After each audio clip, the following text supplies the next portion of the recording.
মুহাম্মদুর রাসূলুল্লাহ সাল্লাল্লাহু আলাইহি ওয়াসাল্লাম দুনিয়া থেকে বিদায় হয়ে গেলেন। রাসূলের বিদায়ের 50 বছর পরে কারবালার প্রান্তর ইমাম হুসাইন তিনি শাহাদাত বরণ করেছিলেন পরিবার সহ। কিতাবের মধ্যে আসছে বিশুদ্ধ ইতিহাস, আল্লাহ নবী সাল্লাল্লাহু আলাইহি ওয়াসাল্লাম দুনিয়া থেকে বিদায় হওয়ার পরে নবীর পরে পরামর্শ সাপেক্ষে আল্লাহ রাব্বুল আলামিনের পক্ষ থেকে পরামর্শ সাপেক্ষে সাহাবায়ে কেরাম পরামর্শ করে আবু বকরকে খলিফা বানাইলেন। আবু বকর রাজত্ব খেলাফত জামানা পরিচালনা করলেন। আবু বকরের ইন্তেকালের পরে আল্লাহ রাব্বুল আলামিনের পক্ষ থেকে সাহাবায়ে কেরামের শুদ্ধ পরামর্শের মাধ্যমে ওমর রাদিয়াল্লাহু তাআলা কে খলিফাতুল মুসলিমিন নির্বাচন করলেন। ওমর রাদিয়াল্লাহু তাআলার ইন্তেকালের পরে এবার সাহাবায়ে কেরাম পরামর্শ করে উসমান রাদিয়াল্লাহু তাআলা কে খলিফাতুল মুসলিমিন বানাইলেন। উসমান রাদিয়াল্লাহু তাআলা দুর্বৃত্তদের কবলে পড়ে শাহাদাত বরণ করার পরে এবার সাহাবায়ে কেরাম পরামর্শ করে হযরত আলী রাদিয়াল্লাহু তাআলা কে খলিফাতুল মুসলিমিন বানাইলেন। আলী রাদিয়াল্লাহু তাআলা ইন্তেকালের পরে কিছুদিন হাসান রাদিয়াল্লাহু তাআলা তিনি খেলাফতের দায়িত্ব পালন করলেন। তারপরে তিনি নিজেই খেলাফত থেকে রিজাইন দিলেন, আমি আর খেলাফতের দায়িত্ব পালন করব না। তখন আল্লাহর নবীর প্রিয় একজন সাহাবী কাতেব ওহী হযরত মুআবিয়া রাদিয়াল্লাহু তাআলা তিনি খেলাফতের দায়িত্ব পালন করলেন।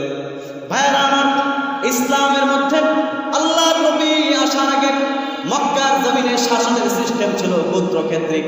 একজনের এক গোত্রের একজন নেতা থাকতো, সে যেটা বলতো এটাই সমাজের মধ্যে হতো। পাশের গোত্রের নেতা যেটা বলতো সেটাই হতো। গোত্রকেন্দ্রিক সেখানে ব্যবস্থাপনা ছিল, রাষ্ট্র ব্যবস্থাপনা সেখানে ছিল না। আল্লাহর নবী দুনিয়াতে আসার পরে সেখানে নতুন করে একটা পদ্ধতিতে রাষ্ট্র ব্যবস্থা কায়েম করলেন, যেটা হলো খেলাফত ব্যবস্থা। যেই ব্যবস্থাটা বাবার পরে সন্তান ক্ষমতায় আসবে এমন কোনো কথা না, বরং আগে রাজা মারা যাওয়ার পরে যেই ব্যক্তি যোগ্য হবে মানুষ পরামর্শ করে যাকে রাজা বানাবেন তিনি রাজা হবেন। এটাই ছিল তৎকালীন সময়ের ব্যবস্থা। হযরত উসমান রাদিয়াল্লাহু তাআলা পর্যন্ত, আলী রাদিয়াল্লাহু তাআলা পর্যন্ত পরামর্শ সাপেক্ষে এভাবে চলছে, কোনো রকম ভেজাল তখন ছিল না। কিন্তু মুআবিয়া রাদিয়াল্লাহু তাআলা কাতেব ওহী মুআবিয়া রাদিয়াল্লাহু তাআলা তিনি সুন্দর সুষ্ঠুভাবে দীর্ঘ 20 বছর পর্যন্ত খেলাফতের দায়িত্ব পালন করলেন। তখন কোনো সমস্যা ছিল না। যখন তিনি বয়স্ক হয়ে গেলেন, মনে হয় আর বাঁচবেন না, তখন কিছু লোকেরা মুআবিয়া রাদিয়াল্লাহু তাআলা কে পরামর্শ দিলেন, আপনি দুনিয়া থেকে চলে যাবেন। আপনি দুনিয়া থেকে যাওয়ার আগে আপনার সন্তান ইয়াজিদ আছে দুনিয়াতে, আপনি তাকে আপনার রাষ্ট্রের ব্যবস্থাপনাটা দিয়ে যান। মুআবিয়া রাদিয়াল্লাহু তাআলা তিনি কারো সাথে পরামর্শ করলেন না। আল্লাহর রাসূলের জামানায় যেরকম সিস্টেম ছিল বাবার পরে সন্তান আমির হবে এমন কোনো সিস্টেম নাই। যদি থাকতো তাহলে আবু বকর ইন্তেকালের পরে আবু বকরের ছেলে আব্দুল্লাহ ইবনে আবু বকর অত্যন্ত জলিলুল কদর দামি একজন সাহাবী, তিনি খলিফাতুল মুসলিমিন হতেন, কিন্তু তিনি হন নাই। ওমর রাদিয়াল্লাহু তাআলা ইন্তেকালের পরে তার সন্তান আব্দুল্লাহ ইবনে ওমর অত্যন্ত দামি একজন সাহাবী, তিনি কিন্তু রাষ্ট্রনায়ক হন নাই। কারণ হলো লোকেরা পরামর্শ করে তাকে বসায় নাই। ভাইরা আমার, মুআবিয়া রাদিয়াল্লাহু তাআলা তিনি বললেন, তিনি নির্ধারণ করে দিলেন আমার পরে ইয়াজিদ ক্ষমতার মধ্যে বসবে। যখন নাকি ইয়াজিদকে ক্ষমতায় বসানোর জন্য তিনি ফয়সালা দিয়ে দিলেন, সিদ্ধান্ত দিয়ে দিলেন, তখনই মুসলিম উম্মার মধ্যে সেই সুন্দর রাষ্ট্র ব্যবস্থা ভেঙে খানখান হয়ে মানুষের মধ্যে বিদ্রোহ শুরু হয়ে গেল, মানুষের মধ্যে ঝগড়াঝাটি শুরু হয়ে গেল। কারণ হলো মানুষ কখনো ইয়াজিদকে ক্ষমতার চেয়ারে মেনে নিতে পারেন না। খলিফাতুল মুসলিমিনের চেয়ারটা সাধারণ কোনো চেয়ার না, যেই চেয়ারের মধ্যে বসেছিলেন আমার নবী মুহাম্মদুর রাসূলুল্লাহ, যেই চেয়ারের মধ্যে বসে রাষ্ট্র পরিচালনা করেছেন আবু বকর সিদ্দিক, যেই চেয়ারের মধ্যে বসে রাষ্ট্র পরিচালনা করেছেন ওমর ইবনুল খাত্তাব, যেই চেয়ারের মধ্যে বসেছেন রাষ্ট্র পরিচালনা করেছেন ওসমান, যেই চেয়ারের মধ্যে বসে রাষ্ট্র পরিচালনা করেছেন আলী, যেই চেয়ারে বসে রাষ্ট্র পরিচালনা করেছেন কাতেব ওহী মুআবিয়া, সেই চেয়ারের মধ্যে বসে ইয়াজিদের মধ্যে একজন পাপিষ্ঠ, ইয়াজিদের মতো একজন মদ পান মদ্যপানকারী যে সারাক্ষণ মদ্যপান লিপ্ত থাকে, ইয়াজিদ কোনো সুন্নত মানে না, কোনো আমল তেমন করে না। বাবা অনেক ভালো, কোনো সন্দেহ নাই, কিন্তু ইয়াজিদ মদ্যপায়ী, সারাক্ষণ মদ পান করে। এই ইয়াজিদ এই রাষ্ট্রের চেয়ারের মধ্যে বসবে, মুসলমানরা সেটা তৎকালীন সময় মেনে নিতে পারেন না। কিন্তু আবার ওই দিক দিয়ে মুআবিয়া আলাইহিস রাদিয়াল্লাহু তাআলা কিছু ভক্তবৃন্দ তারা ইয়াজিদের হাতে বায়াত গ্রহণ করলো। তারা বলে, আপনি হলেন আমিরুল মুমিনিন, আজকে থেকে আপনি ক্ষমতা পরিচালনা করবেন, আপনার পিছনে আমরা আছি। কিন্তু এই দিক দিয়ে আলী রাদিয়াল্লাহু তাআলা সুযোগ্য সন্তান হযরত হুসাইন রাদিয়াল্লাহু তাআলা তিনি বলেন, আমি ওইটা মেনে নিতে পারি না, ইয়াজিদের মতো একজন পাপিষ্ঠ খলিফাতুল মুসলিমিন হয়ে যাবে, এটা আমরা মানব না। আমরা চাই যেন এই চার মধ্যে যোগ্য একজন লোক বসেন, যিনি কোরআন সুন্নাহ অনুযায়ী রাষ্ট্র পরিচালনা করবে।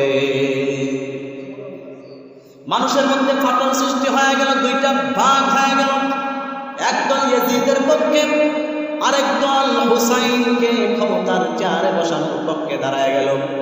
তৎকালীন সময়ে মদিনার বাহিরে কুফা একটা রাষ্ট্র, ওই কুফাবাসীদের মধ্যে বেশি বেশি আলেম ওলামা ছিল, ওইখানে বড় বড় সাহাবায়ে কেরাম ছিলেন, ওইখানে কিছু গ্রুপও ছিলেন। তারা বারবার চিঠি লিখতেছেন হুসাইন রাদিয়াল্লাহু তাআলার কাছে, ও হুসাইন, আপনি কুফায় আসেন, আমরা আপনার হাতে বায়াত গ্রহণ করব, আপনি বর্তমান খলিফাতুল মুসলিমিন হবেন, আপনি রাষ্ট্র পরিচালনা করবেন, আমরা এই ব্যাপারে বায়াত গ্রহণ করব, ইয়াজিদকে আমরা মানি না। হুসাইন রাদিয়াল্লাহু তাআলা মদিনার লোকদের সাথে, মুরব্বী সাহাবী বয়োজ্যেষ্ঠ সাহাবীদের সাথে পরামর্শ করলেন, কুফা থেকে বারবার দাওয়াত যাওয়ার জন্য দাওয়াত দেওয়া হচ্ছে, কি করব। তৎকালীন সময়ের সাহাবায়ে কেরাম পরামর্শ দিলেন, আপনার যাওয়ার দরকার নেই, আপনি যায়েন না। হুসাইন রাদিয়াল্লাহু তাআলা বারবার যখন কুফা থেকে চিঠি আসতেছে, তখন তিনি তার চাচাতো ভাই মুসলিম ইবনে আকিল তাকে তার প্রতিনিধি করে পাঠাইলেন, ও মুসলিম ইবনে আকিল, তুমি যাও কুফায় গিয়ে পর্যবেক্ষণ করো কুফার কি অবস্থা। লোকেরা আমাকে যাইতে বলতেছে, এটা কি শুধু মুখে মুখে নাকি বিতর্কতভাবে আমাকে ভালোবাসে, পরিস্থিতি যদি ভালো হয় আমাকে বলবা, তাহলে আমি আসবো। মুসলিম ইবনে আকিল কুফায় চলে গেলেন। এই দিক দিয়ে গোপন সূত্রে, গোয়েন্দা সূত্রে ইয়াজিদ দামেস্কে থাকেন, ইয়াজিদের কাছে সংবাদ গেল, মুসলিম ইবনে আকিল নামে এক ব্যক্তি কুফাবাসীরা খবর দিয়ে আনছে, হুসাইনের পক্ষ থেকে রাষ্ট্র দখল করার জন্য আসতেছে। ইয়াজিদের কাছে যখন ক্ষমতা এই সংবাদটা গেল, এই ক্ষমতা লোভী পাপিষ্ঠ ইয়াজিদ সাথে সাথে তার পক্ষ থেকে ওই কুফার তৎকালীন সময়ে ইয়াজিদের পক্ষ থেকে গভর্নর ছিলেন ওবাইদুল্লাহ ইবনে জিয়াদ। ওবাইদুল্লাহ ইবনে জিয়াদের কাছে বার্তা পাঠালেন, লোক পাঠালেন, ওবাইদুল্লাহ ইবনে জিয়াদ, হুসাইন যেন কোনোভাবে কুফার মধ্যে প্রবেশ করতে না পারে, যেভাবে হোক হুসাইনকে প্রতিহত করতেই হবে। হুসাইন যদি কোনোভাবে কুফায় চলে আসে, আমার অনেক বড় ক্ষতি হয়ে যাবে। ক্ষমতা লোভী ইয়াজিদ, সে বলে আমার ক্ষমতা চলে যাবে, হুসাইনকে কুফায় ঢুকতে দেওয়া যাবে না। লম্বা ঘটনা সংক্ষিপ্ত করে বলছি, মুসলিম ইবনে আকিল যখন সেই কুফার মধ্যে গেলেন, কুফার লোকেরা মুসলিম ইবনে আকিলকে অনেক আদর আপ্যায়ন করলেন। তিনি আন্তরিকতা দেখে সাথে সাথে হুসাইনের কাছে চিঠি লিখলেন, ও হুসাইন, কুফাবাসীর আদর আপ্যায়নের কোনো কিছুর কমতি নাই, তারা আসলেই আপনাকে ভালোবাসে, আপনি তাড়াতাড়ি চলে আসে। হুসাইন, আপনি চলে আসেন, কুফাবাসী আপনার পক্ষে আছে। আবার এই দিক দিয়ে এই যে ইয়াজিদ ওবাইদুল্লাহ ইবনে জিয়াদকে পাঠাইল, তুমি খোঁজ খবর নাও, কে আমার বিরুদ্ধে ষড়যন্ত্র করে কারা হুসাইনকে আনতে চায়, তাদেরকে ধরো, বিচার করো। ভাইয়ার আমার, ইতিহাসের কিতাবের মধ্যে লেখা হয়, আল্লাহর নবী সাল্লাল্লাহু আলাইহি ওয়াসাল্লামের পক্ষ থেকে হুসাইন রাদিয়াল্লাহু তাআলা তার চাচাতো ভাই মুসলিম ইবনে আকিলকে তিনি পাঠিয়েছিলেন।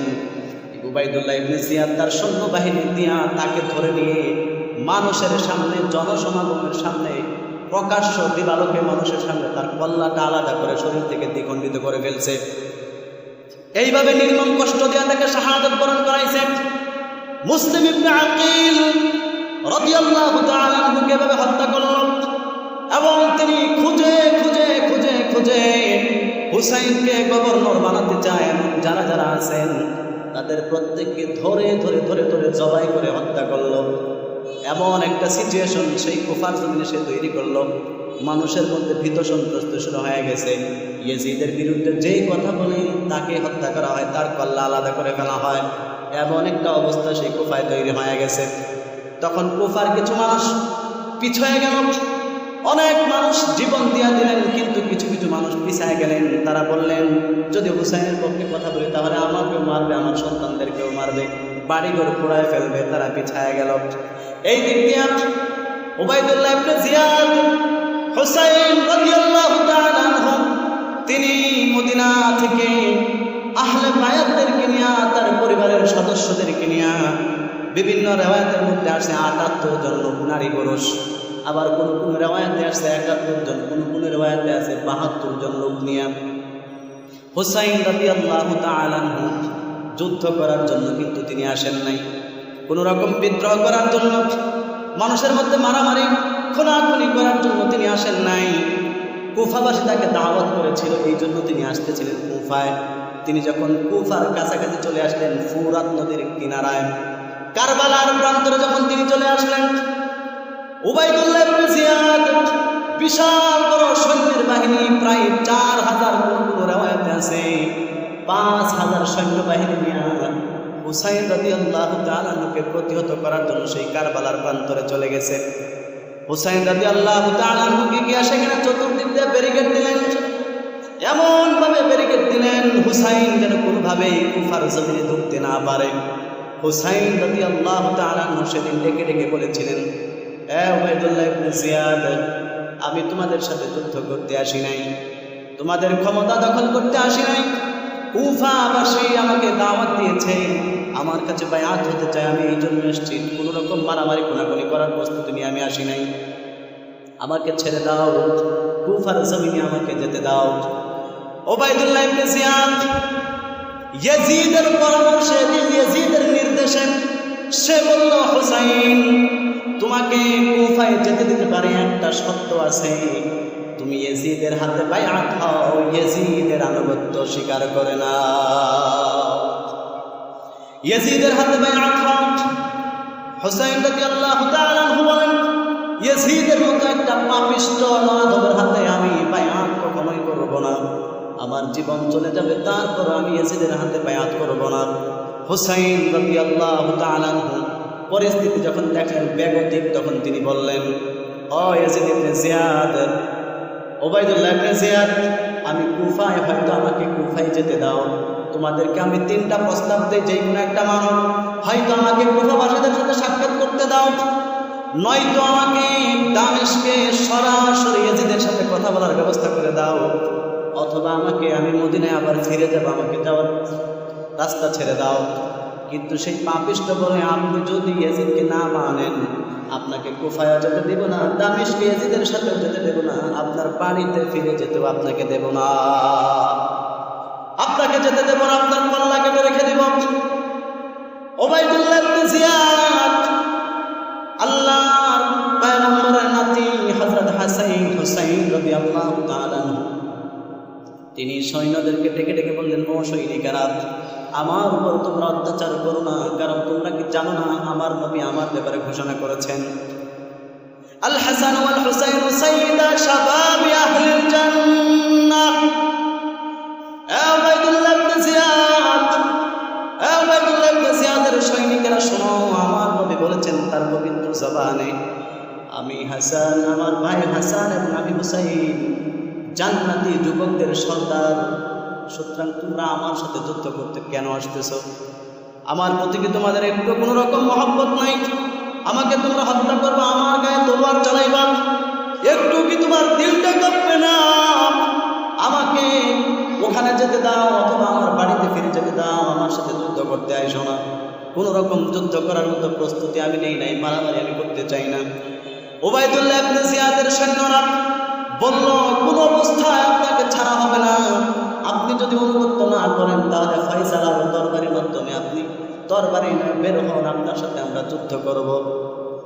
ভাইরা আমার, করুণ ইতিহাস, হুসাইন রাদিয়াল্লাহু তাআলা আনহু সেই দিন ঘরের মধ্যে গেলেন। মুহররম মাসের 9 তারিখ মাগরিবের পরে 10 তারিখ শুরু হয়ে যায়। আশুরার রাতে হুসাইন রাদিয়াল্লাহু তাআলা কে চতুর্দিক থেকে ইয়াজিদের সৈন্যবাহিনীরা ঘিরে রাখলো। হুসাইন রাদিয়াল্লাহু তাআলা চোখের পানি ছেড়ে ছেড়ে কাকুতি মিনতি করে বললেন, আমাকে আমার জায়গায় ফিরে যেতে দাও, আমি কোনো রকম যুদ্ধ বিদ্রোহ কিছুই করতে রাজি না। কিন্তু তারা হুসাইন রাদিয়াল্লাহু তাআলাকে যেতে দেয় নাই। হুসাইন রাদিয়াল্লাহু তাআলা বললেন, ঠিক আছে, আমার সাথে যদি জিহাদ করতেই হয়, যুদ্ধ করতে হয়, তবে কালকে 10 তারিখ যুদ্ধ হবে। আজকে শেষবারের মতো কমপক্ষে আমার মালিকের সাথে একটা বার নামাজে দাঁড়ায় কথা বলার মতো আমাকে সুযোগ দাও। হুসাইন রাদিয়াল্লাহু তাআলা মাগরিবের পরে থেকে ইবাদতের মধ্যে শুরু হয়ে গেছে।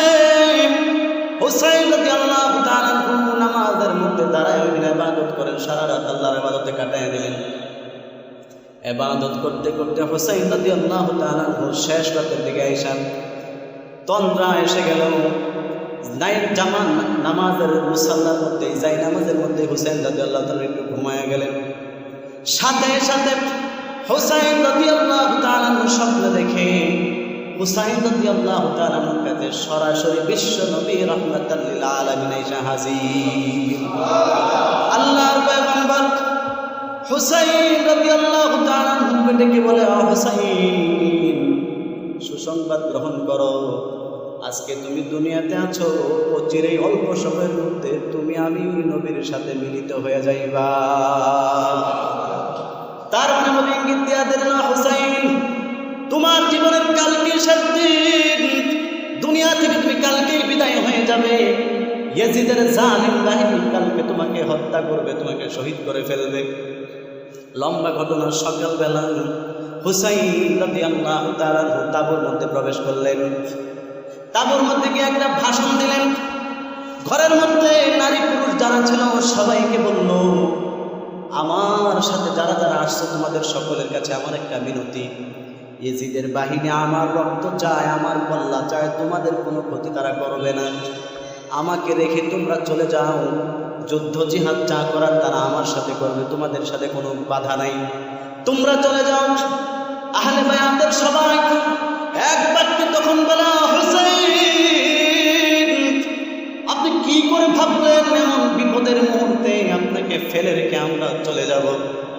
হুসাইন, আপনাকে রেখে যদি আজকে চলে যাই, ময়দানে মাহশরে নবী যদি বলে, আমার নাতি হুসাইনকে হাজার হাজার কাফেরের মাঝে রেখে কিভাবে তোরা চলে আসছিলি? আমার নাতি, আদরের নাতি, যেই হুসাইনকে নবী সাল্লাল্লাহু আলাইহি ওয়াসাল্লাম শরীরের সাথে লাগায়া হাজার হাজার বার চুমা দিয়েছেন, এই আমার আদরের নাতিরে তোমরা বিপদে ফালায় কেমনে চলে আসছো? হুসাইন, আমরা যাব না। আমাদের জীবন যতক্ষণ পর্যন্ত থাকবে ততক্ষণ পর্যন্ত কাফের একটা তীর, একটা তলোয়ারের আঘাত আপনার শরীরে লাগতে দেব না। আমরাও জিহাদ করবো, আমরা মরে যাব, তারপরে আপনার সাথে জিহাদ হবে। পরের দিন যুদ্ধ শুরু হয়ে গেছে। হুসাইন রাদিয়াল্লাহু তাআলার সামনে তার পরিবারের সদস্যরা, আহলে বায়াতের সদস্যরা একজন একজন করে সবাই শাহাদত বরণ করতেছে। চোখের সামনে আত্মীয় স্বজনরা মারা যাইতেছে। হুসাইন রাদিয়াল্লাহু তাআলার বিষয়গুলো দেখতেছেন, মনে বড় কষ্ট। সর্বশেষ যখন হুসাইনের রাদিয়াল্লাহু তাআলা সিরিয়াল চলে আসছে, এবার তিনি যুদ্ধ করবেন। হুসাইন রাদিয়াল্লাহু তাআলা ঘরের মধ্যে গেলেন। পরিবার তার বিবিকে ডাক দেয়া বলেন, বিবি, শেষবারের মতো ঘরে আসছি তোমার সাথে দেখা করার জন্য। হয়তো বা এই যে ঘর থেকে বের হয়ে যাব, জান্নাতে যাওয়ার আগে আর তোমার সাথে কোনোদিন দুনিয়াতে দেখা হবে না। বিবি, আমাকে বিদায় দাও, আমার পরিবার পরিজন যারা আছে তাদেরকে ভালো করে দেখে শুনে রেখো। বিবি ডাক দেয়া বলো, স্বামী আমার, আপনি জিহাদে শহীদ হবেন, কোনো কষ্ট নাই। স্বামী আমার, কাফেররা আমাদেরকে অবরুদ্ধ করে ফেলেছে, ইয়াজিদের বাহিনী আমাদেরকে ঘেরাও করে রেখেছে। স্বামী, খাবার নাই, পানি নাই, পানির তৃষ্ণায় বুকটা ফেটে যাচ্ছে। কতদিন হয়ে গেল এক ফোঁটা পানি পর্যন্ত খেতে পারি না। ফোরাত নবী ব্যারিকেড দিয়ে রাখছে, ওখানে তাদেরকে যেতে দেয় না। স্বামী আমার, কোলে আমার 6 মাসের ছোট বাচ্চা, আমার মরার আগে আপনার কাছে একটা আবদার, তাকে কমপক্ষে আপনি কাফেরদেরকে বলে বুঝিয়ে তাদেরকে ওই বাচ্চাটাকে একটু পানি খাওয়ার ব্যবস্থা করে দেন। আমার বুকেও দুধ নাই, পানি না খাওয়ার কারণে সবকিছু শুকায় গেছে। আলী রাদিয়াল্লাহু তাআলা আনহু, হুসাইন রাদিয়াল্লাহু তাআলা আনহু ছোট্ট সন্তানটাকে কোলের মধ্যে নিয়ে ঘর থেকে বের হইলেন। ওই কাফেরদের 5000 ইয়াজিদের সৈন্যর সামনে বাচ্চাটাকে হাতের মধ্যে নিয়ে এইভাবে উপরে ধরলেন। হুসাইন রাদিয়াল্লাহু তাআলা ধরে তাদেরকে ডাক দিলেন, ওই ইয়াজিদের সৈন্যরা, আমাকে মারবা, আমাকে হত্যা করবা, আমার কোনো আফসোস নাই, তবে তোমাদের কাছে আমার একটা আবদার, আমার এই 6 মাসের ছোট বাচ্চাটাকে ফোরাত নদী থেকে একটু পানি খাওয়ার ব্যবস্থা করে দাও। ইয়াজিদের বাহিনী হুসাইনকে সেখানে যাইতে দেয় নাই, ছোট বাচ্চাটাকে পানি পান করার সুযোগ দেয় নাই। কিতাবের মধ্যে আসছে ঠিক সেই সময় ইয়াজিদের বাহিনী থেকে একটা লোক হুসাইনের হাতের মধ্যে ছোট বাচ্চাটাকে লক্ষ্য করে একটা তীর মারল। এই তীরটা এসা কচি বাচ্চার বুকের মধ্যে লেগে পিছন দিক দিয়ে কলিজাটা সহ ছিঁড়ে তীরটা বের হয়ে গেছে। হুসাইন রাদিয়াল্লাহু তাআলা আনহু বাচ্চার রক্তগুলো আকাশের দিকে ছিটায়, মুখের মধ্যে মারে আর ডাক দিয়ে বলে, আল্লাহ, এই ফোরাত নদীর পানি কত কাফের খায়, এই ফোরাত নদীর পানি কত ইহুদিরা পান করে, এই ফোরাত নদীর পানি কত খ্রিস্টানেরা পান করে, অথচ আমি বিশ্ব নবীর নাতি, আমার কলিজার টুকরা সন্তান এই নদী থেকে এক ফোঁটা পানি পান করতে আজকে পারে নাই। আয় আল্লাহ, এটা তোমার কেমন বিচার? এই মানুষগুলো এরা কেমন মুসলমান? ও আল্লাহ, এরা কেমন মুসলমান যারা নবীর নাতির উপর এরকম জুলুম করতেছে? রব্বুল আলামিন, দুনিয়ার কারো কাছে আমি কোনো বিচার চাই না, তোমার কাছে বিচার দিলাম। হুসাইন রাদিয়াল্লাহু তাআলা সন্তানটাকে নিয়ে তাঁবুর মধ্যে ঢুকলেন। স্ত্রী দৌড়ায় আসবেন, মনে করলেন, ও স্বামী, আপনি আমার সন্তানকে পানি পান করে আনছেন নাকি? হুসাইন রাদিয়াল্লাহু তাআলা সন্তানটাকে স্ত্রীর হাতের মধ্যে দিয়া বলে, ও স্ত্রী, ধরো, এমন পানি আমার সন্তানকে পান করে নিয়ে আসছে, আর জীবনে কোনোদিন তোমার কাছে সন্তান পানি চাবে না। সন্তানকে নিয়ে যাও। নিথর হয়ে গেছে, ছোট বাচ্চা দুনিয়া থেকে বিদায় হয়ে গেছে। এবার হুসাইন রাদিয়াল্লাহু তাআলা ঘোড়ার উপর উঠে ঘর থেকে বের হয়ে গেলেন, ইয়াজিদের সৈন্যবাহিনীর সাথে যুদ্ধ করবে। হুসাইন রাদিয়াল্লাহু তাআলা যেই দিক দিয়ে যায়, কোনো সৈন্য হুসাইনের সামনে দাঁড়ায় না, কারণ অনেক সৈন্যরা এমন ছিল যারা হুসাইনকে ভালোবাসত, কিন্তু ইয়াজিদের চাকরি করে ইয়াজিদের অর্ডারের কারণে কিছু করতে পারতেছে না। হুসাইন রাদিয়াল্লাহু তাআলা ঘোড়া নিয়ে ফোরাত নদীতে চলে গেলেন। নদীর মধ্যে যাওয়ার পরে হুসাইন নদীর থেকে পানি নিয়ে মুখের মধ্যে দিবেন, এমন সময় হুসাইন রাদিয়াল্লাহু তাআলা বললেন, যেই ফোরাত নদীর পানি আমার আহলে বায়াতের কেউ পান করতে পারে নাই, আমার কলিজার টুকরা সন্তান পান করতে পারে নাই, আমি হুসাইন এই পানি পান করব না। হুসাইন পানি পান করেন নাই, নদী থেকে উঠে চলে আসলেন। কাফেরদের সাথে যুদ্ধ হয়ে গেল, যুদ্ধ শুরু হয়ে গেছে। এমন যুদ্ধ, ও নবীর উম্মত, চিন্তা করেন, 5000 ইয়াজিদের সৈন্য, মাঝখানে কত বড় অসহায় আমার নবীর নাতি হুসাইন মাত্র একজন। চতুর্দিক থেকে কাফেররা হুসাইনের দরবারে দিয়ে কূপ দেয়, বর্ষা দিয়ে হুসাইনের গায়ে আঘাত করে। চতুর্দিক থেকে 5000 কাফের হুসাইন রাদিয়াল্লাহু তাআলা শরীরে তীর মারে। হুসাইন রাদিয়াল্লাহু তাআলা ঘোড়ার উপর থাকতে পারেন না, এবার বেহুশ হয়ে রক্তমাখা শরীর নিয়ে জমিনের মধ্যে পড়ে গেছে। এমন অসহায়, একটু চিন্তা করে দেখেন, চতুর্দিকে 5000 সৈন্য হুসাইনকে ঘিরে রাখছে। আমার নবীর প্রিয় নাতি, যেই নাতির ভালোবাসা আমার নবী বলছেন, আল্লাহ, আমার হুসাইনকে যে ভালোবাসবে, আল্লাহ তুমি তাকে ভালোবাসো। আয় আল্লাহ, আমার হুসাইনকে যে মহব্বত করবে, তুমি তাকে মহব্বত করো। এই হুসাইন কারবালার প্রান্তরে এতিমের মতো, অসহায়ের মতো 4000 সৈন্যর মাঝখানে হুসাইন পড়ে আছে, একটা সৈন্য তার পাশে নাই। চতুর্দিক থেকে বর্ষা দিয়া দিয়া হুসাইন রাদিয়াল্লাহু তাআলার বুকের মধ্যে ঘা দিতেছে। হুসাইন রাদিয়াল্লাহু তাআলা সহ্য করতে পারেন না যন্ত্রণা, এমন যন্ত্রণা শুরু হয়ে গেছে। হুসাইন রাদিয়াল্লাহু তাআলা কিভাবে নির্যাতন করতেছে, কষ্ট দিতেছে। পিছন থেকে একটা নরাধম পাপিষ্ঠ কাফের বলে উঠছে, হুসাইনকে এইভাবে হত্যা করলে হবে না, হুসাইনের কল্লাটা যদি কেটে ইয়াজিদকে নিয়ে দিতে পারো ইয়াজিদ অনেক খুশি হবে। কেউ সামনের দিকে আগায় না, রাসূলের নাতির কল্লা কাটবে কেউ সামনের দিকে যায় না। ইতিহাসের মধ্যে আছে ওই সৈন্য দলের সেনাপতি ছিল, নাম হচ্ছে সীমার। সীমার পিছন দিকটা গিয়া আল্লাহর হাবিব সাল্লাল্লাহু আলাইহি সাল্লামের প্রিয় নাতি মা ফাতেমা রাদিয়াল্লাহু তাআলা আনহা, জান্নাতি রমণীদের সর্দারিনী ফাতেমার কলিজার টুকরা সন্তান হুসাইন, আল্লাহর বাগ আলী রাদিয়াল্লাহু তাআলা আনহুর কলিজার টুকরা সন্তান হুসাইন, জান্নাতের যুবকদের সর্দার হুসাইন রাদিয়াল্লাহু তাআলা আনহুর বুকের মধ্যে পাড়া দিয়া হুসাইনের বুকের মধ্যে বসে তরবারি নিয়ে হুসাইনের গলার মধ্যে ছুরি চালায় দিয়েছে, হুসাইনের কল্লাটা আলাদা করে ফেলছে। 4000 স্বর্ণের ঘোড়া দিয়া মাটির মধ্যে হুসাইন রাদিয়াল্লাহু তাআলা আনহুর শরীরটাকে টুকরা টুকরা করে করে জমিনের কারবালার প্রান্তে মিশায় দিয়েছে। বল্লমের মধ্যে হুসাইনের মাথাটা ঢুকাইয়া মাথাটাকে এভাবে উঁচু করে করে পুরস্কার পাওয়ার আশায় দামেস্কে সেই ইয়াজিদের কাছে নিয়ে গেল। ইয়াজিদের কাছে নেওয়ার আগে উবাইদুল্লাহ ইবনে জিয়াদের কাছে সেই হুসাইনের মাথাটা নিয়ে গেছে। হুসাইন রাদিয়াল্লাহু তাআলা মাথার মধ্যে পাগড়ি পেঁচানো ছিল। উবাইদুল্লাহ ইবনে জিয়াদ সিংহাসনের মধ্যে চেয়ারের মধ্যে বসা, তার কাছে আল্লাহর হাবিবের প্রিয় নাতি হুসাইন রাদিয়াল্লাহু তাআলা কাটা মাথাটা, নিথর মাথাটা সেই পায়ের কাছে রেখে দিয়েছে। কত বড় বেয়াদবি, হুসাইনের সাথে মাথাটা পায়ের কাছে রাখছে।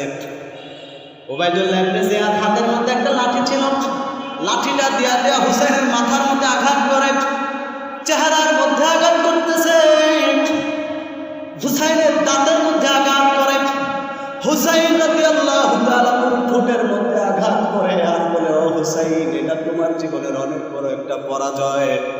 আজকে তুমি কত লাঞ্ছনা হয়ে দুনিয়া থেকে বিদায় পাইলা। ভাইয়ারা আমার, ইতিহাসের মধ্যে লেখা হয় তার পাশে একজন সাহাবী বসা ছিল, হযরত যায়েদ রাদিয়াল্লাহু তাআলা আনহু। 80-র উপরে যার বয়স্ক মানুষ, আল্লাহ নবীর একজন আশিক, হুসাইনের আশিক। কিন্তু উবাইদুল্লাহ ইবনে জিয়াদের জুলুমের সামনে তিনি কিছু বলতে পারেন না।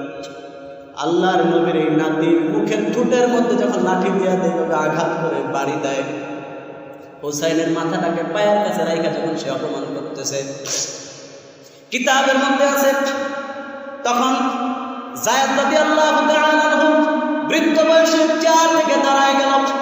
দাঁড়ায় ডাক দিয়ে বলতেছে, ও জিনাকার সন্তান, ও সুমাইয়ার সন্তান, এই ছেলেটা ছিল যার সন্তান, ও উবাইদুল্লাহ ইবনে জিয়াদ, ও যার সন্তান, তুমি তোমার লাঠি দিয়ে কারে অপমান করতেছ?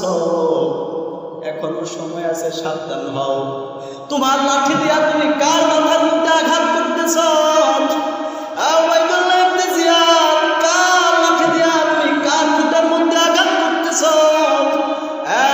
পাপিষ্ঠ নরদম, এমন করবি না, কারণ আমি আমার বিশ্বনবী মুহাম্মদকে দেখেছি, হুসাইনের এই ঠোঁটের মধ্যে হাজার হাজার বার নবী নিজে চুমা দিয়েছে।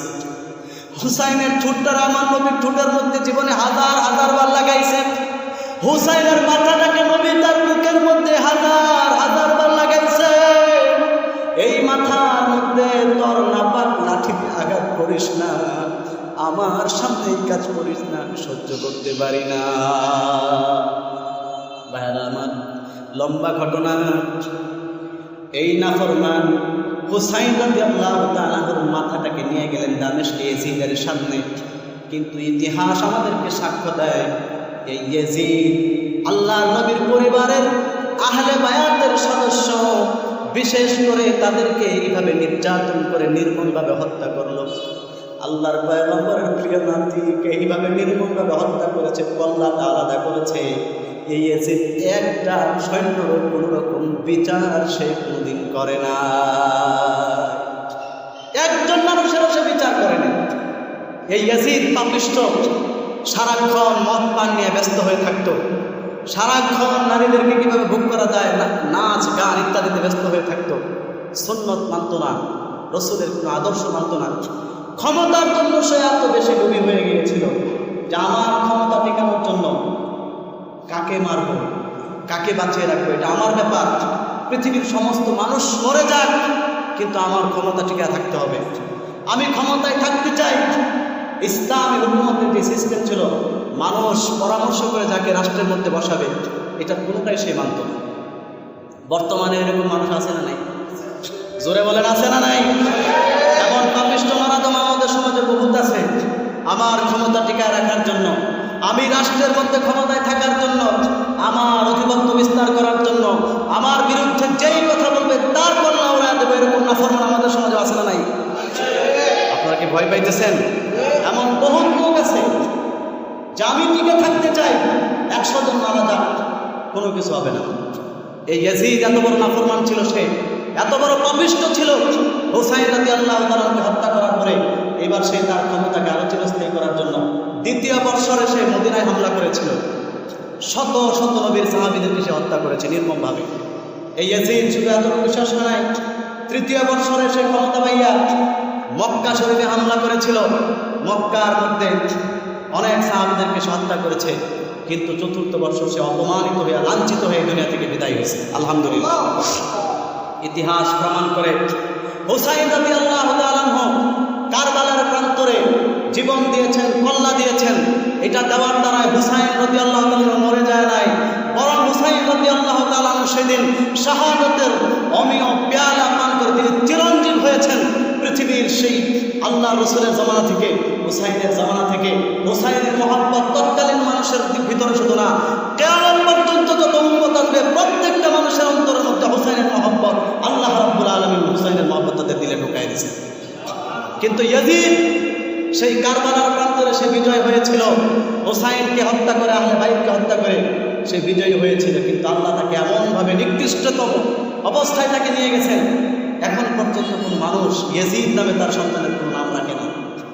এখন পর্যন্ত ইয়াজিদের বংশের কেউ ক্ষমতায় নাই, কিয়ামত পর্যন্ত কোন মানুষ ইয়াজিদের বংশের ক্ষমতায় থাকবে না।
আল্লাহর হাবিব মুহাম্মদুর রাসূলুল্লাহ সাল্লাল্লাহু আলাইহি ওয়াসাল্লাম দুনিয়া থেকে বিদায় হয়ে গেলেন। রাসূলের বিদায়ের 50 বছর পরে কারবালার প্রান্তর ইমাম হুসাইন তিনি শাহাদাত বরণ করেছিলেন পরিবার সহ।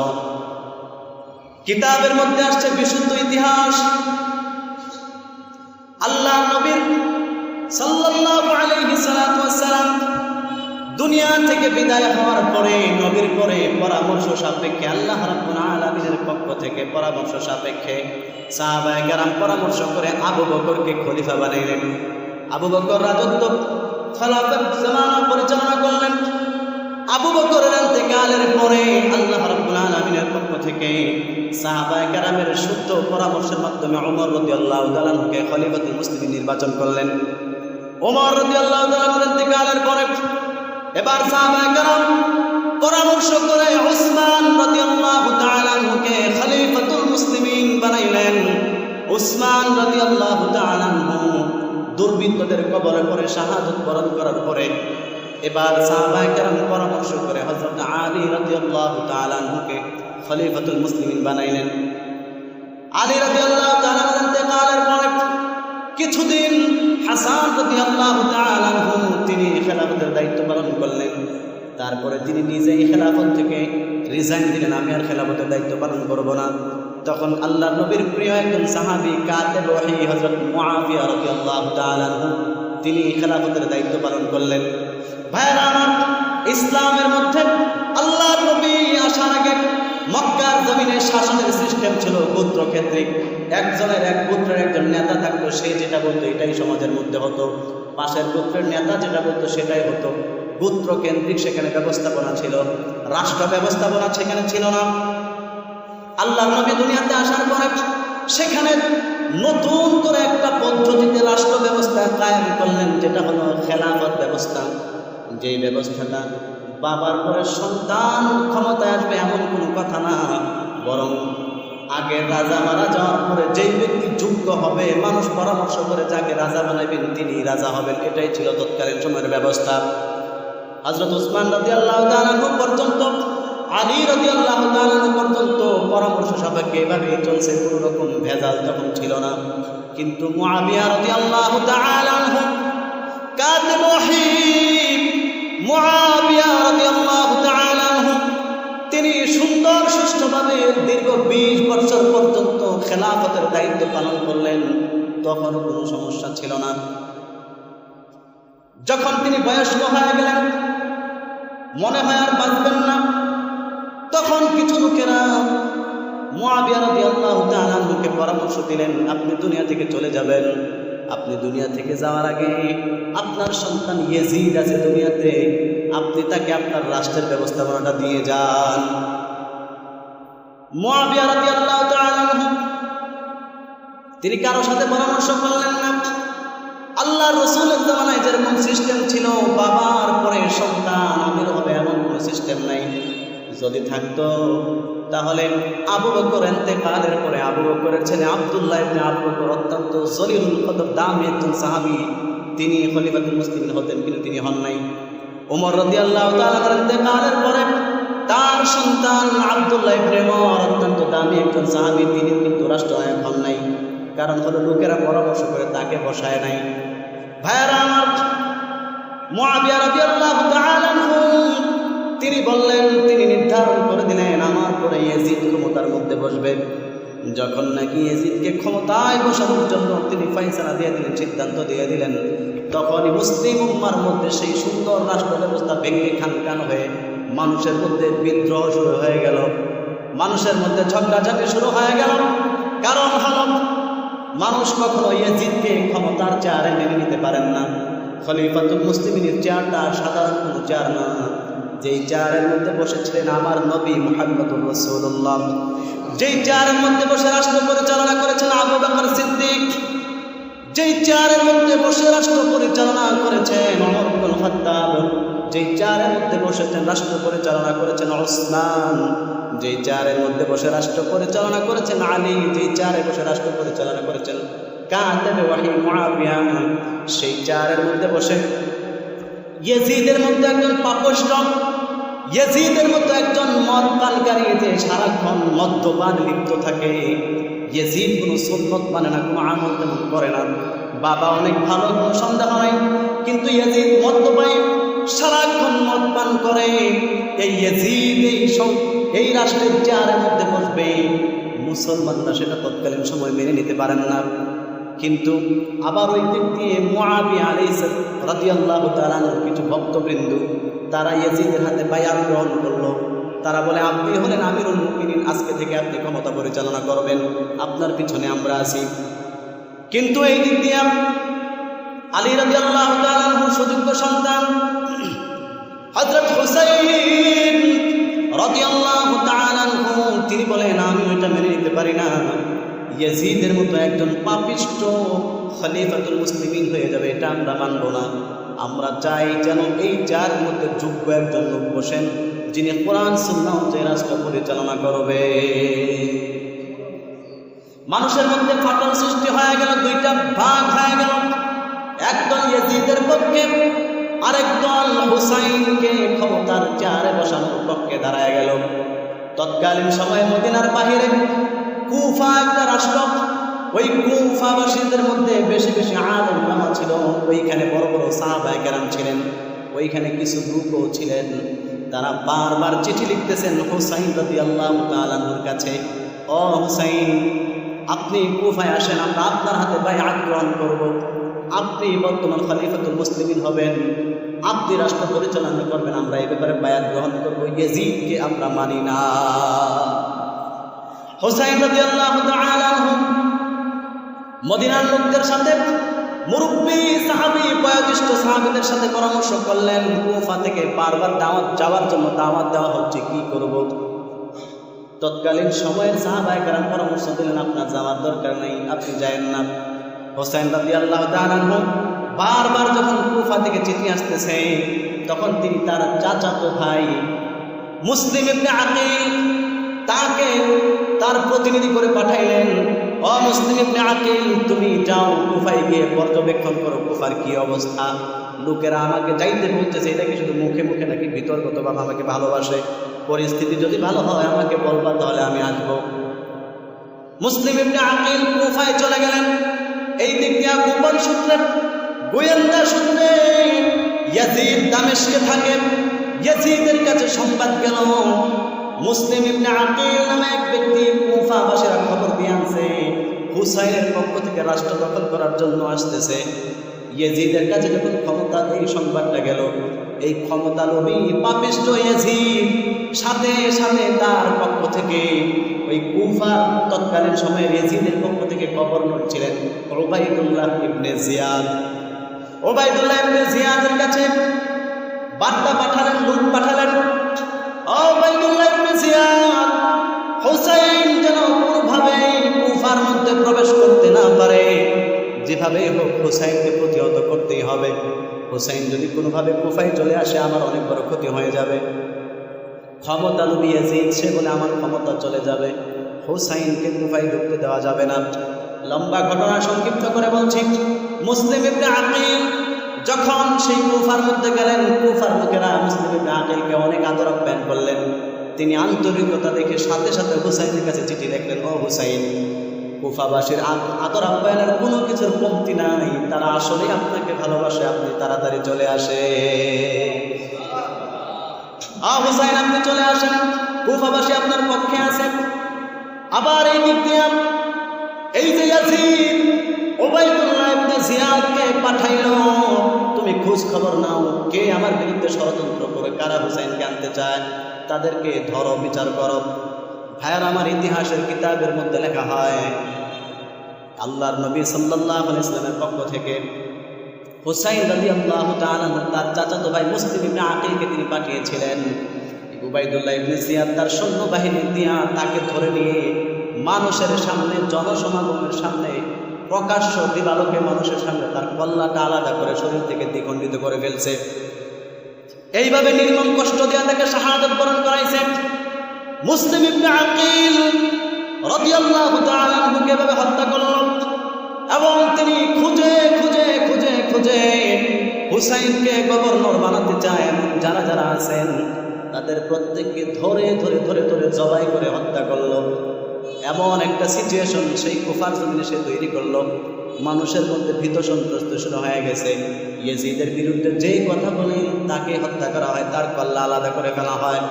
এমন একটা অবস্থা সেই কুফায় তৈরি হয়ে গেছে। তখন কুফার কিছু মানুষ পিছয়ে গেল, অনেক মানুষ জীবন দিয়া দিলেন, কিন্তু কিছু কিছু মানুষ পিছায় গেলেন। তারা বললেন, যদি হুসাইনের পক্ষে কথা বলি তাহলে আমাকেও মারবে, আমার সন্তানদেরকেও মারবে, বাড়িঘর পোড়ায় ফেলবে। তারা পিছায় গেল। এই দিক দিয়ে উবাইদুল্লাহ ইবনে জিয়াদ হুসাইন রাদিয়াল্লাহু তাআলা আনহু তিনি মদিনা থেকে আহলে বায়াতদেরকে নিয়ে, তার পরিবারের সদস্যদেরকে নিয়ে, বিভিন্ন রেওয়ায়াতের মধ্যে আসে ৭৮ জন লোক নারী পুরুষ, আবার কোন কোন রেওয়ায়াতে আসে ৭১ জন, কোন কোন রেওয়ায়াতে আছে ৭২ জন লোক নিয়ে হুসাইন রাদিয়াল্লাহু তাআলা আনহু যুদ্ধ করার জন্য কিন্তু তিনি আসেন নাই।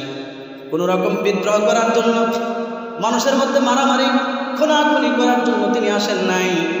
কুফাবাসী তাকে দাওয়াত করেছিল, এই জন্য তিনি আসতেছিলেন কুফায়।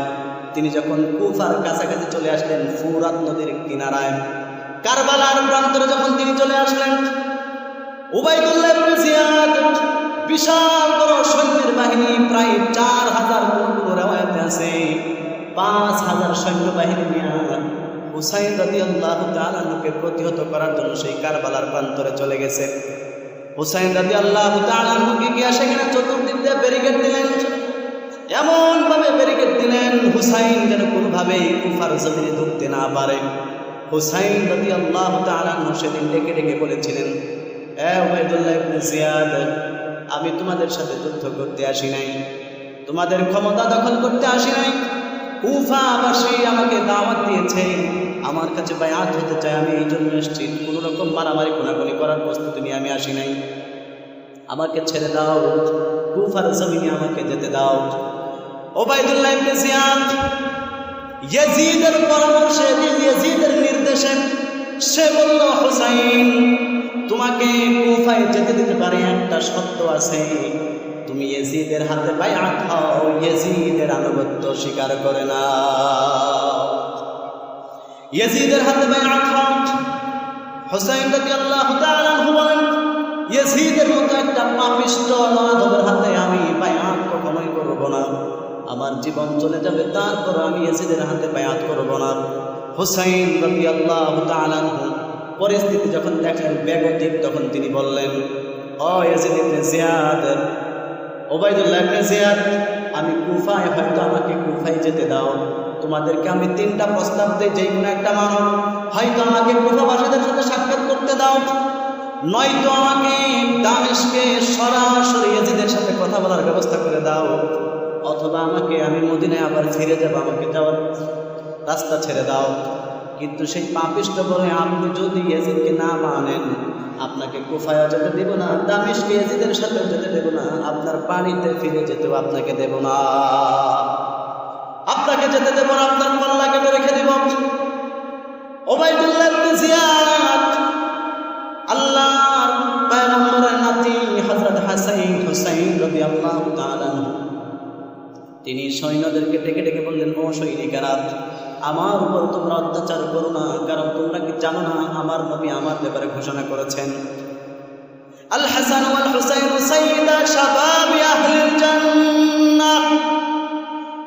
উবাইদুল্লাহ ইবনে জিয়াদ, উবাইদুল্লাহ ইবনে জিয়াদের সৈনিকেরা শোনো, আমার নবী বলেছেন তার পবিত্র জবানে, আমি হাসান, আমার ভাই হাসান এবং আমি হুসাইন জান্নাতি যুবকদের সর্দার, সুতরাং তোমরা আমার সাথে যুদ্ধ করতে কেন আসতেছ? আমার প্রতি কি তোমাদের একটু কোনো রকম মহব্বত নাই? আমাকে তোমরা হত্যা করবে, আমার গায়ে তলোয়ার চালাইবা, একটু কি তোমার দিলটা কাঁপবে না? আমাকে ওখানে যেতে দাও, অথবা আমার বাড়িতে ফিরে যেতে দাও, আমার সাথে যুদ্ধ করতে আইসো না। কোনো রকম যুদ্ধ করার মতো প্রস্তুতি আমি নেই নাই, মারামারি আমি করতে চাই না। উবাইদুল্লাহ ইবনে জিয়াদের সৈন্যরা বলল, কোন অবস্থায় আপনাকে ছাড়া হবে না, আপনি যদি অনুমতি না করেন তাহলে ফয়সালার তরবারির মাধ্যমে আপনি তরবারি বের হন, আপনার সাথে আমরা যুদ্ধ করব। ভাইরা আমার, করুণ ইতিহাস, হুসাইন রাদিয়াল্লাহু তাআলা আনহু সেই দিন ঘরের মধ্যে গেলেন। মুহররম মাসের ৯ তারিখ মাগরিবের পরে 10 তারিখ শুরু হয়ে যায়। আশুরার রাতে হুসাইন রাদিয়াল্লাহু তাআলা কে চতুর্দিক থেকে ইয়াজিদের সৈন্যবাহিনীরা ঘিরে রাখলো। হুসাইন রাদিয়াল্লাহু তাআলা চোখের পানি ছেড়ে ছেড়ে কাকতি মিনতি করে বললেন, আমাকে আমার জায়গায় ফিরে যেতে দাও, আমি কোনো রকম যুদ্ধ বিদ্রোহ কিছুই করতে রাজি না। কিন্তু তারা হুসাইন রাদিয়াল্লাহু তাআলাকে যেতে দেয় নাই। হুসাইন রাদিয়াল্লাহু তাআলা বললেন, ঠিক আছে, আমার সাথে যদি জিহাদ করতেই হয়, যুদ্ধ করতে হয়, তবে কালকে 10 তারিখ যুদ্ধ হবে। আজকে শেষবারের মতো কমপক্ষে আমার মালিকের সাথে একটা বার নামাজে দাঁড়ায় কথা বলার মতো আমাকে সুযোগ দাও। হুসাইন রাদিয়াল্লাহু তাআলা মাগরিবের পরে থেকে ইবাদতের মধ্যে শুরু হয়ে গেছে। হুসাইন রাদিয়াল্লাহু তাআলা নামাজের মধ্যে দাঁড়ায় ইবাদত করেন, সারা রাত আল্লাহর ইবাদতে কাটায় দিলেন। ইবাদত করতে করতে হুসাইন রাদিয়াল্লাহু তাআলা শেষ রাতের দিকে আইসা তন্দ্রা এসে গেল। জামান নামাজের মুসাল্লার মধ্যে যাই নামাজের মধ্যে হুসাইন রাদিয়াল্লাহু তাআলা একটু ঘুমায় গেলেন। সাথে সাথে হুসাইন রাদিয়াল্লাহু তাআলা স্বপ্ন দেখে হুসাইন রাদিয়াল্লাহু তাআলা কাছে সরাসরি বিশ্ব নবী রাহমাতাল লিল আলামিন এসে হাজির। আল্লাহর পয়গম্বর হুসাইন রাদিয়াল্লাহু তাআলা ডেকে বলে, হুসাইন, সুসংবাদ গ্রহণ করো, আজকে তুমি দুনিয়াতে আছো, অচিরেই অল্প সময়ের মধ্যে তুমি আমি নবীর সাথে মিলিত হয়ে যাইবা। তার মানে নবী ইঙ্গিত দিয়া দিলেন, হুসাইন, তোমার জীবনের কালকে শেষ দিন, দুনিয়া থেকে তুমি কালকেই বিদায় হয়ে যাবে। ইয়াজিদের জালিম বাহিনী কালকে তোমাকে হত্যা করবে, তোমাকে শহীদ করে ফেলবে। লম্বা ঘটনা। সকালবেলা হুসাইন রাদিয়াল্লাহু তাআলা তাঁবুর মধ্যে প্রবেশ করলেন। তাঁবুর মধ্যে গিয়ে একটা ভাষণ দিলেন।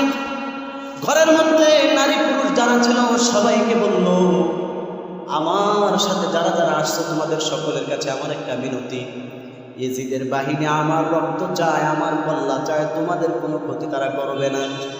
আমাকে রেখে তোমরা চলে যাও, যুদ্ধ জিহাদ যা করার তারা আমার সাথে করবে, তোমাদের সাথে কোনো বাধা নাই, তোমরা চলে যাও। আহলে বায়াতের সবাই এক বাক্যে তখন বলা, হুসাইন, আপনি কি করে ভাবলেন এমন বিপদের মুহূর্তে আপনাকে ফেলে রেখে আমরা চলে যাব? ও হুসাইন, আপনাকে রেখে যদি আজকে চলে যাই, ময়দানে মাহশরে নবী যদি বলে, আমার নাতি হুসাইনকে হাজার হাজার কাফেরের মাঝে রেখে কিভাবে তোরা চলে আসছিলি? আমার নাতি, আদরের নাতি, যেই হুসাইনকে নবী সাল্লাল্লাহু আলাইহি ওয়াসাল্লাম শরীরের সাথে লাগায়া হাজার হাজার বার চুমা দিয়েছেন, এই আমার আদরের নাতিরে তোমরা বিপদে ফালায় কেমনে চলে আসছো? ও হুসাইন, আমরা যাব না। আমাদের জীবন যতক্ষণ পর্যন্ত থাকবে ততক্ষণ পর্যন্ত কাফের একটা তীর, একটা তলোয়ারের আঘাত আপনার শরীরে লাগতে দেব না। আমরাও জিহাদ করবো, আমরা মরে যাব, তারপরে আপনার সাথে জিহাদ হবে। পরের দিন যুদ্ধ শুরু হয়ে গেছে। হুসাইন রাদিয়াল্লাহু তাআলার সামনে তার পরিবারের সদস্যরা, আহলে বায়াতের সদস্যরা একজন একজন করে সবাই শাহাদত বরণ করতেছে। চোখের সামনে আত্মীয় স্বজনরা মারা যাইতেছে। হুসাইন রাদিয়াল্লাহু তাআলা বিষয়গুলো দেখতেছেন, মনে বড় কষ্ট। সর্বশেষ যখন হুসাইনের রাদিয়াল্লাহু তাআলা সিরিয়াল চলে আসছে, এবার তিনি যুদ্ধ করবেন। হুসাইন রাদিয়াল্লাহু তাআলা ঘরের মধ্যে গেলেন। পরিবার তার বিবিকে ডাক দেয়া বলেন, বিবি, শেষবারের মতো ঘরে আসছি তোমার সাথে দেখা করার জন্য। হয়তো বা এই যে ঘর থেকে বের হয়ে যাব, জান্নাতে যাওয়ার আগে আর তোমার সাথে কোনোদিন দুনিয়াতে দেখা হবে না। ও বিবি, আমাকে বিদায় দাও, আমার পরিবার পরিজন যারা আছে তাদেরকে ভালো করে দেখে শুনে রেখো। বিবি ডাক দেয়া বলে, ও স্বামী আমার, আপনি জিহাদে শহীদ হবেন, কোনো কষ্ট নাই। ও স্বামী আমার, কাফেররা আমাদেরকে অবরুদ্ধ করে ফেলেছে, ইয়াজিদের বাহিনী আমাদেরকে ঘেরাও করে রেখেছে। ও স্বামী, খাবার নাই, পানি নাই, পানির তৃষ্ণায় বুকটা ফেটে যাচ্ছে।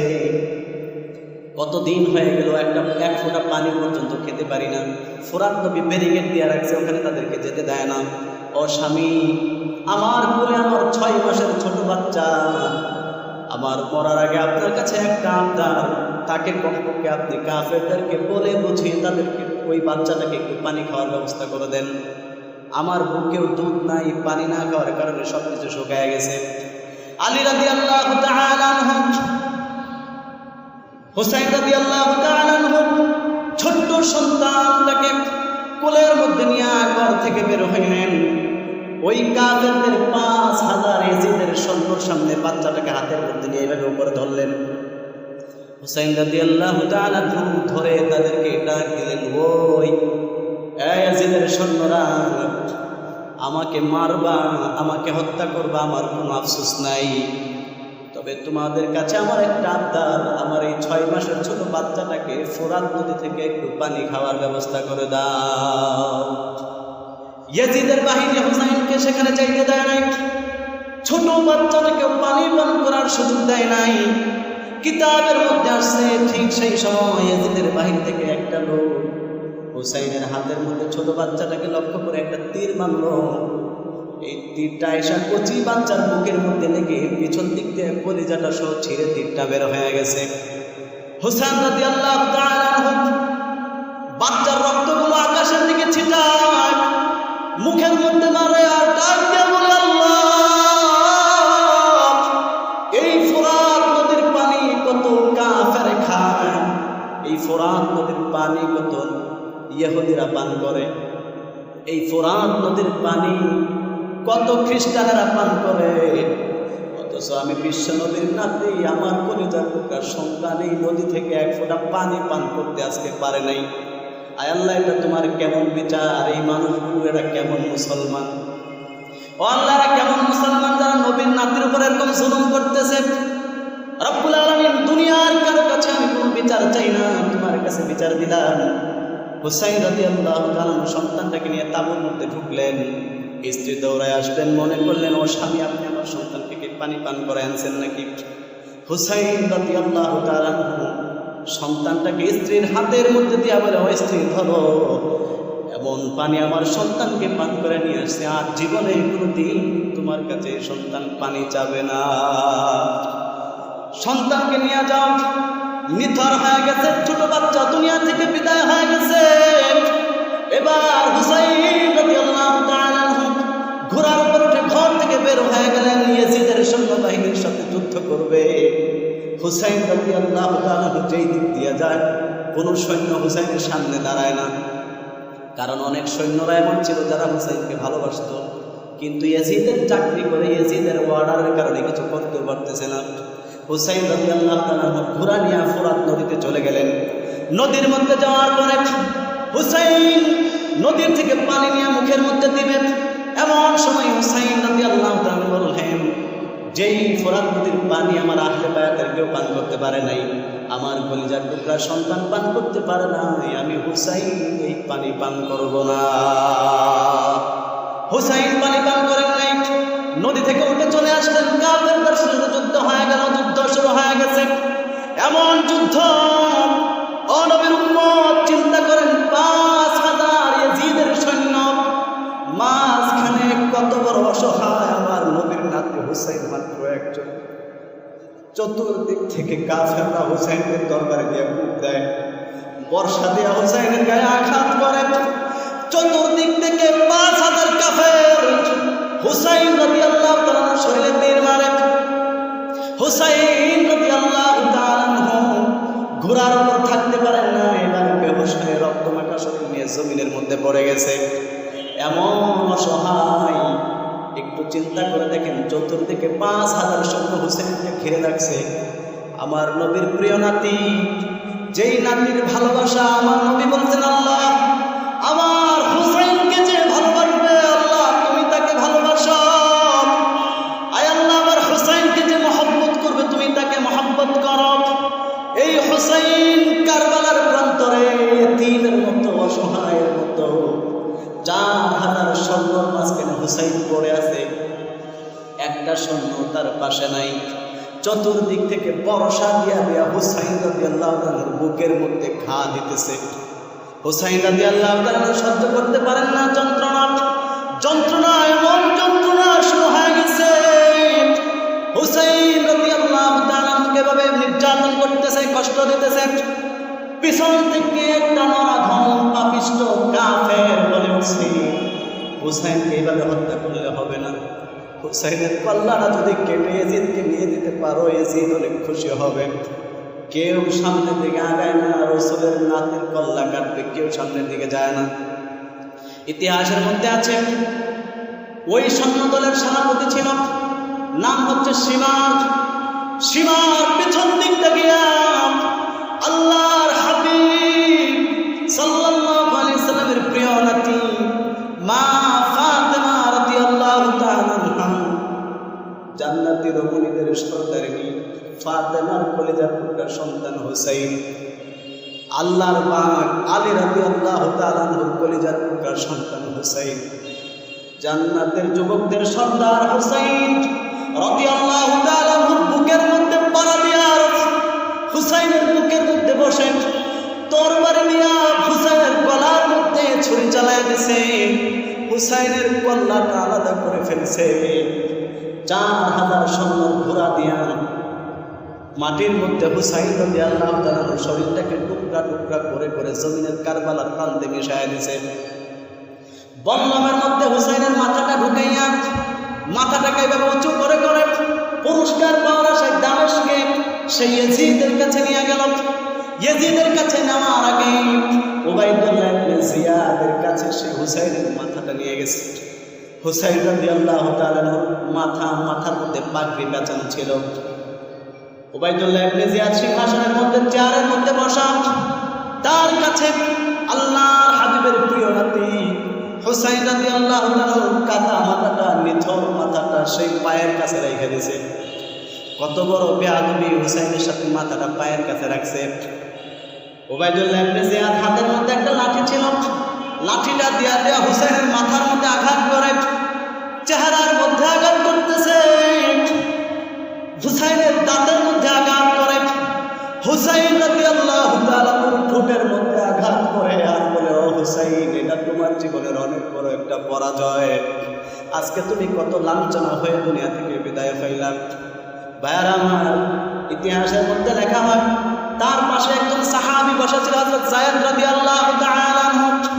80 উপরে যার বয়স্ক মানুষ, আল্লাহ নবীর একজন আশিক, হুসাইনের আশিক, কিন্তু উবাইদুল্লাহ ইবনে জিয়াদের জুলুমের সামনে তিনি কিছু বলতে পারেন না। আল্লাহর নবীর এই নাতির মুখের ঠোঁটের মধ্যে যখন লাঠি দিয়া দেয় আঘাত করে বাড়ি দেয়, হুসাইনের মাথাটাকে পায়ের কাছে রাইখা যখন সে অপমান করতেছে, কিতাবের মধ্যে আছে তখন যায়েদ রাদিয়াল্লাহু তাআলা আনহু বৃদ্ধ বয়সে চেয়ার থেকে দাঁড়ায় গেল, দাঁড়ায় ডাক দিয়ে বলতেছে, ও জিনাকার সন্তান, ও সুমাইয়ার সন্তান, এই ছেলেটা ছিল যার সন্তান, ও উবাইদুল্লাহ ইবনে জিয়াদ, ও যার সন্তান, তুমি তোমার লাঠি দিয়ে কারে অপমান করতেছ? এখনো সময় আছে, সাবধান হও। তোমার লাঠি দিয়া তুমি কার মাথার মধ্যে আঘাত করতেছ? উবাইদুল্লাহ ইবনে জিয়াদ, কার লাঠি দিয়া তুমি কার ঠোঁটের মধ্যে আঘাত করতেছ? পাপিষ্ঠ নরদম, এমন করবি না, কারণ আমি আমার বিশ্বনবী মুহাম্মদকে দেখেছি হুসাইনের এই ঠোঁটের মধ্যে হাজার হাজার বার নবী নিজে চুমা দিয়েছে। হুসাইনের ঠোঁটটা আমার নবীর ঠোঁটের মধ্যে জীবনে হাজার হাজার বার লাগাইছে। হুসাইনের মাথাটাকে নবী তার বুকের মধ্যে হাজার হাজার বার লাগাইছে। এই মাথার মধ্যে তোর নাপাক লাঠি আঘাত করিস না, আমার সামনে এই কাজ করিস না, আমি সহ্য করতে পারি না। ভাইরা আমার, লম্বা ঘটনা। এই নাফরমান হুসাইন রাদিয়াল্লাহু তাআলা আনহুর মাথাটাকে নিয়ে গেলেন দামেস্কে ইয়াজিদের সামনে, কিন্তু ইতিহাস আমাদেরকে সাক্ষ্য দেয় এই ইয়াজিদ আল্লাহর নবীর পরিবারের আহলে বায়াতের সদস্য, বিশেষ করে তাদেরকে এইভাবে নির্যাতন করে নির্মমভাবে হত্যা করলো। আল্লাহর পয়গম্বরের প্রিয় নাতিকে এইভাবে নির্মমভাবে হত্যা করেছে, কল্লাটা আলাদা করেছে। এই ইয়াজিদ একটা সৈন্যর কোনো রকম বিচার সে কোনোদিন করে না, একজন মানুষেরও সে বিচার করে না। এই ইয়াজিদ পাপিষ্ঠ, সারাক্ষণ মদ পান নিয়ে ব্যস্ত হয়ে থাকতো, সারাক্ষণ নারীদেরকে কিভাবে ভোগ করা যায় নাচ গান ইত্যাদিতে ব্যস্ত হয়ে থাকতো, সুন্নত মানত না, রসুলের কোনো আদর্শ মানত না। ক্ষমতার জন্য সে এত বেশি লোভী হয়ে গিয়েছিল যে আমার ক্ষমতা টিকানোর জন্য কাকে মারব, কাকে বাঁচিয়ে রাখবো, এটা আমার ব্যাপার। পৃথিবীর সমস্ত মানুষ মরে যাক, কিন্তু আমার ক্ষমতা টিকে থাকতে হবে, আমি ক্ষমতায় থাকতে চাই। ইসলামী হুকুমতের যে সিস্টেম ছিল, মানুষ পরামর্শ করে যাকে রাষ্ট্রের মধ্যে বসাবে, এটা কোনোটাই সে মানত না। বর্তমানে এরকম মানুষ আছে না নাই? জোরে বলেন, আছে না নাই? এমন পাপিষ্ট নরাধম আমাদের সমাজে বহুত আছে। আমার ক্ষমতা টিকায় রাখার জন্য, আমি রাষ্ট্রের মধ্যে ক্ষমতায় থাকার জন্য, আমার আধিপত্য বিস্তার করার জন্য, আমার বিরুদ্ধে যেই কথা বলবে তার কল্যাণ ওরা দেবো, এরকম নাফরমান আমাদের সমাজে আছে না নাই? আপনারা কি ভয় পাইতেছেন? এমন বহুত লোক আছে যে আমি টিকে থাকতে চাই, 100 জন মারা যাক, কোনো কিছু হবে না। এই ইয়াজিদ এত বড় নাফরমান ছিল, সে এত বড় পাপিষ্ট ছিল। হুসাইন রাদিয়াল্লাহু তাআলাকে হত্যা করার পরে এবার সে তার ক্ষমতাকে আরো চিরস্থায়ী করার জন্য দ্বিতীয় বর্ষরে সে মদিনায় হামলা করেছিল। শত শত নবীর সাহাবীদেরকে সে হত্যা করেছে নির্মমভাবে। এই ইয়াজিদ শুধু এতটুকু শেষ হয়, তৃতীয় বর্ষরে সে ক্ষমতা পাইয়া মক্কা শরীফে হামলা করেছিল। মক্কার মধ্যে অনেক সাহাবীদেরকে সে হত্যা করেছে, কিন্তু চতুর্থ বর্ষ সে অপমানিত হয়ে লাঞ্ছিত হয়ে দুনিয়া থেকে বিদায় হয়েছে। আলহামদুলিল্লাহ। ইতিহাস প্রমাণ করে হুসাইন রাদিয়াল্লাহু তাআলা কারবালার প্রান্তরে জীবন দিয়েছেন, কল্লা দিয়েছেন। এটা দেওয়ার দ্বারাই হুসাইন রাদিয়াল্লাহু তাআলা মরে যায় নাই, বরং হুসাইন রাদিয়াল্লাহু তাআলা সেদিন শাহাদাতের অমীয় পেয়ালা পান করে তিনি চিরঞ্জীব হয়েছেন। পৃথিবীর সেই আল্লাহ রসুলের জামানা থেকে, হুসাইনের জামানা থেকে হুসাইনের মহব্বত তৎকালীন মানুষের ভিতরে শুধু না, কিয়ামত পর্যন্ত যত উম্মত আসবে প্রত্যেকটা মানুষের অন্তরের মধ্যে হুসাইনের মহব্বত আল্লাহ রাব্বুল আলামিন হুসাইনের মহব্বত তাদের দিলে ঢুকাই দিয়েছে।